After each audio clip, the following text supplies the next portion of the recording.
क्या आपको मालूम है तीनों लोकों के स्वामी भगवान विष्णु ने भी किसी को श्राप दिया था, और यह श्राप उन्होंने किसी और को नहीं बल्कि स्वयं की पत्नी देवी लक्ष्मी को दिया था। आखिर क्यों भगवान विष्णु को अपनी ही पत्नी को श्राप देने की नौबत आ पड़ी? सनातन धर्म की इस पौराणिक रोचक कथा के बारे में आप इस वीडियो के माध्यम से जान पाएंगे, तो कृपया इस वीडियो को अंत तक देखिए ताकि आपको सही और पूरी जानकारी मिल पाए। कथा यह है कि भगवान विष्णु ने देवी लक्ष्मी को घोड़ी बनने का श्राप दिया था, क्योंकि भगवान विष्णु की प्रत्येक लीला में रहस्य छिपा होता है। अपने हर कार्य का कारण वे अच्छी तरह से जानते हैं। अपने भक्त का कार्य करने के लिए उन्होंने अपनी प्रिय पत्नी को इस तरह का श्राप दिया था। घोड़ी होने का शाप पाने के बाद देवी लक्ष्मी घोड़ी बनकर पृथ्वी लोक में आकर रहने लगी। उस समय देवी लक्ष्मी यमुना और तमसा नदी के संगम स्थान पर थी। उस स्थान पर पूर्व काल में सूर्य की पत्नी ने भी तपस्या की थी। उस स्थान पर रहकर बहुत सोच विचार करने के बाद देवी लक्ष्मी ने देवाधिदेव भगवान शंकर की तपस्या करने का निर्णय लिया। उन्होंने भगवान शिव को प्रसन्न करने के लिए बहुत ही कठिन तपस्या की। ऐसे कुछ समय बीत जाने के बाद देवी लक्ष्मी की तपस्या से भगवान शिव अति प्रसन्न हो गए। भगवान शिव स्वयं अपनी पत्नी गौरी के साथ नंदी पर सवार होकर देवी लक्ष्मी के सम्मुख प्रकट हुए। भगवान शिव के 5 मुख थे और 10 हाथ थे। उनका शरीर कर्पूर की तरह गोरे रंग का था। गले में नागराज शोभा पा रहे थे। उस समय भगवान शिव ने नर मुंडों की माला धारण कर रखी थी। उन्होंने अपने शरीर पर भस्म लगाए रखा था। हाथों में अनेक प्रकार के आयुध धारण कर रखे थे। उनके साथ उपस्थित देवी गौरी भी अत्यंत मनोहर दिखाई दे रही थी। महादेव को सामने उपस्थित देखकर देवी लक्ष्मी अति प्रसन्न हुई और भगवान शिव को प्रणाम किया। शिव जी ने कहा, देवी लक्ष्मी, आप किस उद्देश्य मेरी तपस्या कर रही हो?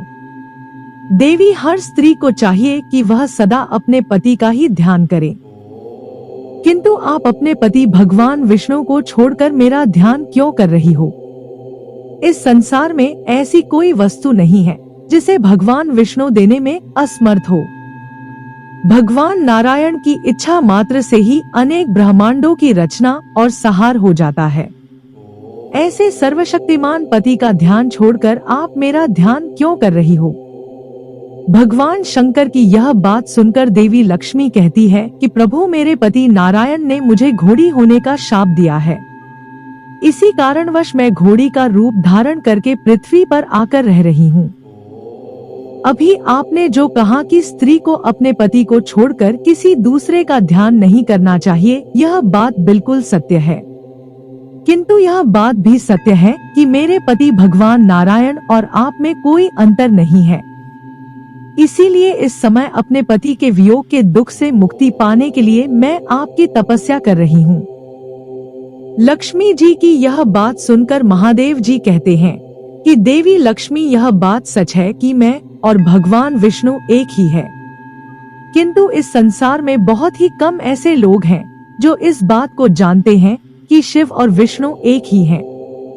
लेकिन मुझे यह बताने की कृपा करें कि आपको यह कैसे पता चला कि भगवान विष्णु और मैं एक ही हैं, क्योंकि संसार में इस रहस्य को जानना इतना सरल नहीं है।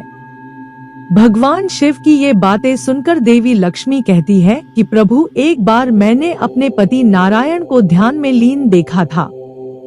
तब मैंने उनसे कहा, नारायण, आप तो सर्वशक्तिमान हैं।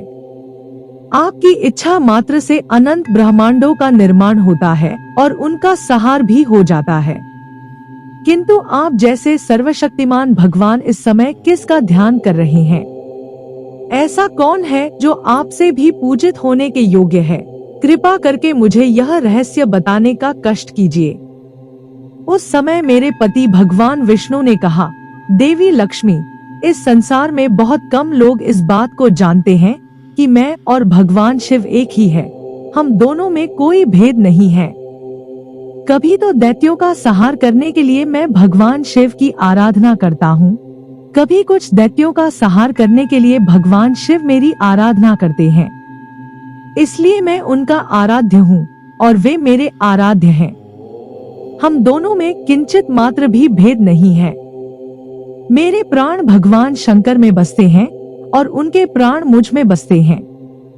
देवी, हम दोनों के कुछ भक्त यह नहीं जानते कि हम दोनों एक ही हैं, और हम दोनों में भेद करने वाले भक्त एक दूसरे की निंदा करते हैं। इसलिए मेरे कुछ भक्त अज्ञानवश भगवान शिव की निंदा करते हैं और शिव जी के कुछ भक्त अज्ञानवश मेरी निंदा करते हैं। ऐसे भक्तों को हमारी निंदा करने के कारण घोर नरक में रहना पड़ता है। इसलिए हे देवी, तुम हम दोनों को एक ही समझो। हम दोनों में कोई भेद नहीं है। जो शिव है वही विष्णु है और जो विष्णु है वही शिव है। केवल संसार का ठीक रूप से संचालन करने के लिए ही यह भेद माया के कारण दिखाई देता है, किंतु वास्तव में शिव और विष्णु में कोई भेद नहीं है। देवी लक्ष्मी का यह कथन सुनकर भगवान शिव अति प्रसन्न हो जाते हैं। भगवान शिव कहते हैं, देवी तुम धन्य हो जो इस रहस्य को जानती हो, क्योंकि इस रहस्य को जानने में बहुत सारे लोग असमर्थ हैं। इसलिए अब आप चिंता करना छोड़ दीजिए, क्योंकि मैं आपको मनोवांछित वरदान देता हूँ। थोड़े ही समय में आपके प्राणप्रिय पति भगवान नारायण आपके समीप होंगे। मैं उनको इस तरह प्रेरित करूंगा कि बहुत शीघ्र ही वह आपके निकट आ जाएंगे और आपका मनोरथ पूर्ण होगा। मैं जानता हूँ भगवान विष्णु ने जो आपसे कहा है, इस घोड़ी रूपी शरीर से एक पुत्र के उत्पन्न होने के बाद आप इस शाप से मुक्त हो जाएंगी। इतना कहकर भगवान शिव वहीं पर अंतर्धान हो गए। कुछ समय बाद भगवान शिव की प्रेरणा से भगवान विष्णु एक सुंदर घोड़े का रूप धारण करके यमुना और तमसा नदी के संगम स्थान पर आए। वहां पर देवी लक्ष्मी घोड़ी के रूप में रह रही थी। उसके बाद उन दोनों का संयोग हुआ और उनसे एक पुत्र भी उत्पन्न हुआ। भगवान विष्णु और लक्ष्मी का यह पुत्र एक वीर के नाम से जाना गया। इस तरह घोड़ी रूपी लक्ष्मी ने अपने पति भगवान विष्णु का सानिध्य पाने के लिए भगवान शिव की तपस्या की थी और फिर भगवान शिव ने लक्ष्मी जी को वरदान दिया था। तो हमें आशा है कि सनातन धर्म की यह रोचक कहानी आपको पसंद आई होगी। धन्यवाद।